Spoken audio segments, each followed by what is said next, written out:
wabarakatuh. Saya Aditya Pratama Putra dari kelas B. Pada saat ini saya ingin mendeskripsikan tanaman pepaya yang bisa kita lihat di samping saya.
Baik, sekarang saya akan menjelaskan dari yang paling bawah dulu, yaitu akar dari tanaman pepaya.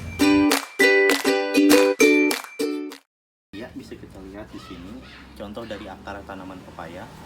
Akar dari tanaman pepaya ini termasuk akar tunggang. Kemudian dia tuh terus tumbuh dan bercabang. Kemudian tuh dia panjang dan mendatar. Kemudian dia tidak sekuat akar dari tanaman yang pada umumnya seperti contohnya mangga gitu kan, atau rambutan. Terus bentuknya putih kekuningan.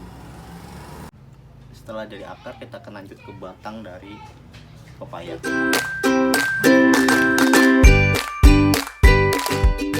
Batang dari pohon pepaya ini apabila kita potong, itu dia berbentuk bulat seperti pada pohon yang biasanya. Kemudian bila kita lihat lagi, dia berongga seperti kapas. Itu yang menyebabkan batangnya menjadi tidak terlalu kokoh atau lunak. Terus dia berbentuk tegak.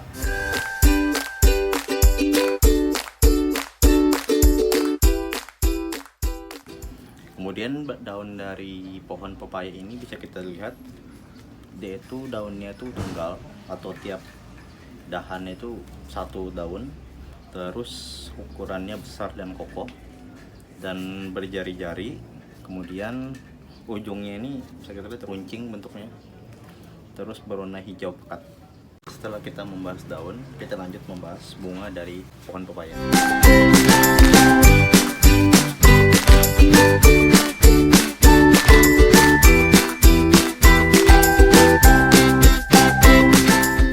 Bunga dari daun pepaya ini itu termasuk bunga yang majemuk. Kemudian ada 3 jenis dari bunga, yaitu jenis jantan, betina, dan sempurna. Bunga dari daun pepaya ini berwarna kekuningan, terus dengan berbentuk seperti lonceng atau trompet. Apabila bunganya sudah mekar, dari sini bisa kita lihat bunganya belum mekar. Biasanya mekar kelihatan jelas.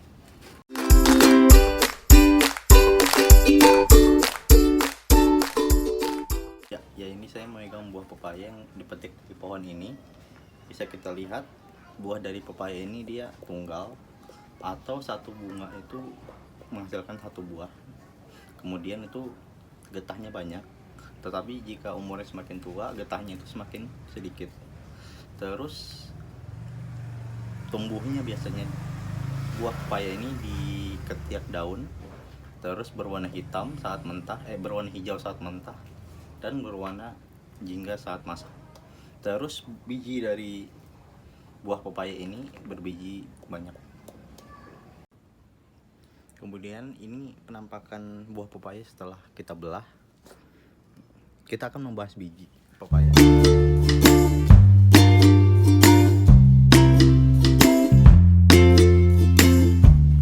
Biji dari buah pepaya ini masih muda, jadi belum kita lihat. Sebenarnya biji dari buah pepaya itu biasanya berbentuk kecil, bulat, banyak.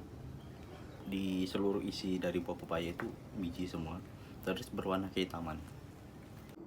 Ya, manfaat empiris dari tanaman pepaya diambil dari berbagai sumber, itu ada sebagai antibakteri, anti jerawat, analgetik, anti diabetes, anti tumor, mengobati demam berdarah, serta memiliki antioksidan. Hasil uji penelitian terhadap buah pepaya berdasarkan judul penelitian yang di samping. Bagian tanaman pepaya yang dapat dimanfaatkan sebagai antitelmik adalah daun pepaya, biji pepaya, getah pepaya, dan akar pepaya. Tanaman pepaya mengandung sistein, proteinase, alkaloid, enzim papain, klimopapain, ekstrak getah papain, saponin, flavonoid, karpain, dan tanin. Kandungan metabolik kimia dari tanaman pepaya. Daun, akar, dan kulit batang karika pepaya mengandung alkaloid, saponin, dan flavonoid. Di samping itu, daun dan akar juga mengandung polifenol dan bijinya mengandung saponin. Buahnya mengandung beta-karoten, paktin, delta-galactosa, lambda arabinosa, papain, papayotimin, papain, alkaloid, karpoin, fitokinase, vitamin A, vitamin C, dan bunga pepaya menunjukkan adanya golongan senyawa flavonoid, tonin, steroid atau triterpenoid, dan karbohidrat. Sekian deskripsi saya mengenai tanaman pepaya. Kurang lebihnya mohon maaf. Saya Aditya Pertama Putra undur diri. Wassalamualaikum warahmatullahi wabarakatuh.